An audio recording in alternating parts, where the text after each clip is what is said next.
Hello and welcome to Just Hoops. In today's video, we're going to start by recapping the draft a little bit with some things that happened.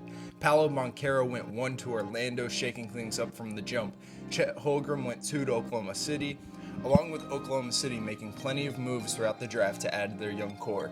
And Jabari Smith went 3rd to Houston. Sacramento kept their 4th pick and took Keegan Murray. And now we're going to talk about the Detroit Pistons and how they set up for the future in this year's NBA draft.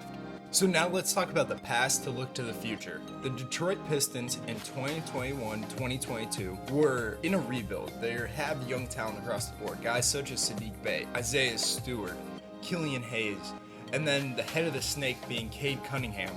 But in terms of their record, they were 23-59, 14th in the East. They had the 28th rated offense and the 24th rated defense.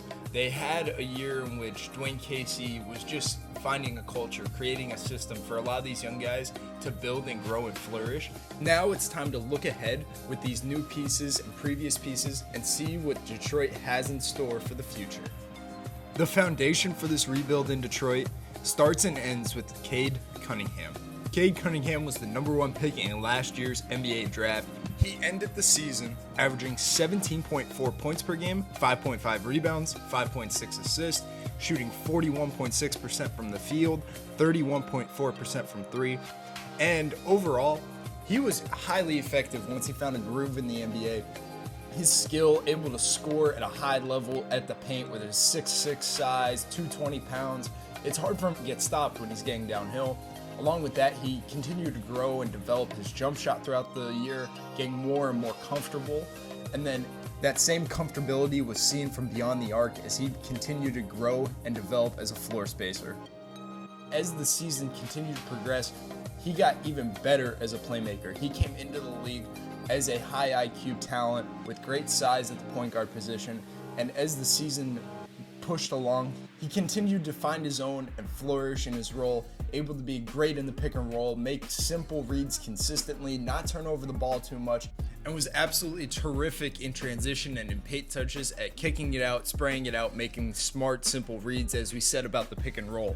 But overall, Cade Cunningham is that foundational piece, the guy that everyone will mold around, the talent that could push a franchise into playoff contention, into championship contention, and Cade will just make everyone on this roster tenfold better. Now it's time to talk about the new additions, starting with Jaden Ivy out of Purdue. The #5 pick in this year's NBA draft could highly impact the game. We're going to talk about him offensively first. As an offensive player, he might be the most explosive and athletic downhill attacker that was in this year's NBA draft. Somebody that could run in transition, run in the open floor. In the half court, he can catch and go and catch, just get downhill, find paint, and make plays. His ability to finish with both hands was great. Along with that, he's able to do it off the bounce, blow by someone, get to the rim, and make tough plays consistently. As far as this goes in Detroit, he will be a great side piece to Cade Cunningham, a guy in the backcourt with him that could play off of him, slash off of him, and also take pressure off of him by creating his own shot, getting downhill, making plays for his teammates, and overall the fit is great. And just seeing the impact that he could bring and the raw athletic ability that he has, he can definitely make plays at the next level.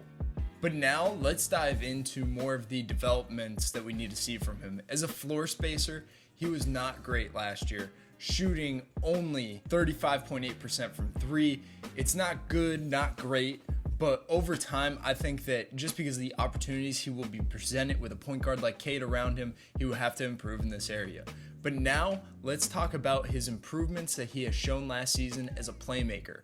As a playmaker, he developed over time throughout this season. As the ball was in his hands more, he was able to make smart plays, hit the dump down, hit the dive, hit the corner on an attack, just making these simple plays. I think in the NBA with more spacing, he will continue to be better in this area of his game and bring a better impact as a passer and playmaker.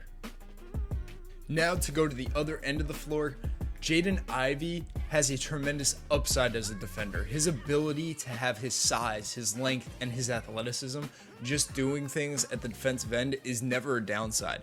He just needs to play locked in, play focused, play with his motor.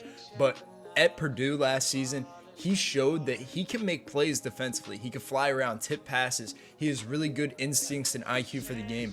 When he's locked in, he gives you that great effort. He gives you hustle. He's just high energy. And then he can turn these turnovers into transition opportunities, giving you easy points. But now let's go to the other new addition from Memphis, Jalen Duren, drafted number 13 this year. As far as offense goes for Duren, it starts and ends with his interior scoring and playmaking ability. As a rim runner, a diver, somebody in the pick and roll that's going to just catch the ball, be able to finish with authority. He has the ability to also finish with finesse with either hand, but he is tremendous as a roller, just identifying openings, rolling hard, being somebody that's really hard to plug and tag as he's coming down to the rim. In transition, he did a terrific job at running the floor consistently, and whether he was scoring or not, that's just a high impact play. He has a high motor, he flies around, he's a tremendous athlete with his size, length, and athletic ability, and that was seen as he gets to the rim. Defenders were afraid to step in front of him. Defenders weren't easily able to stay in front and make plays on him due to his tremendous size and absolutely incredible athletic ability. But I see him as somebody that you could put on the floor with Cade and Ivey, and he can make it so much easier on them with his ability to roll, his ability to play on the porch, just being somebody that could play off of these elite athletic guards that have the ability to make plays. To wrap up his offensive game, he showed glimpses of being an effective post-up big where he can catch it on a block, be patient with it, scan the floor. He's a really good sealer with his great body. He has great hands. And overall, he's not afraid to get physical, get dirty, and just make hardcore plays deep in the paint. Now let's talk defense with Jalen Duren. Jalen Duren is one of a kind in terms of this draft class. His ability to guard inside and out, his 6'11", 250-pound, 7'5" wingspan body, his athletic ability to slide, stay in front, be a shot blocker, just be a shot contester, and really affect and change shots across the board. I think that the most tremendous part of his defensive game was the interior in terms of being a guy in rotation to go and plug the paint, be a shot blocker, be a shot effector. But along with that, he showed tremendous ability to switch out to the perimeter, sit down, apply pressure to the ball, stay in front, use his chest, use his body, and play very solid defense 1 through 5. This ability to switch and really affect all positions defensively is highly sought after in the NBA, and these last two clips will truly display his ability to switch out. Against Houston here, he switched out to the guard, applied a lot of pressure to the ball, and then as the ball moved, he got into the gap and just did a solid job there. And then once the ball got boomeranged back, he sat down, contested high, and made the shot difficult. Now against Boise State, he gets switched onto the ball off the ball screen, he applies pressure, and they just stay solid. He's in the gap, seeing both ball and man, and he just affects the play. People don't want to go his way. His ability to switch, his ability to block shots, his ability to contest shots and change things makes him one of the best defenders in this year's draft. Now, in terms of the future in Detroit, this year's draft of Ivey and Duren, along with previous assets such as Saddiq Bey, Isaiah Stewart, Killian Hayes, and across the board, they have a ton of young guys and a ton of depth, all surrounding the nucleus of Cade Cunningham.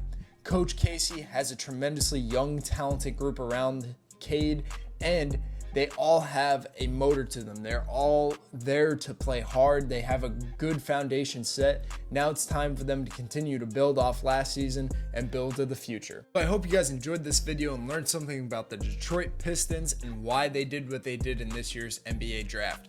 For more content like this, please like, subscribe, and share, and we will catch you in the next one.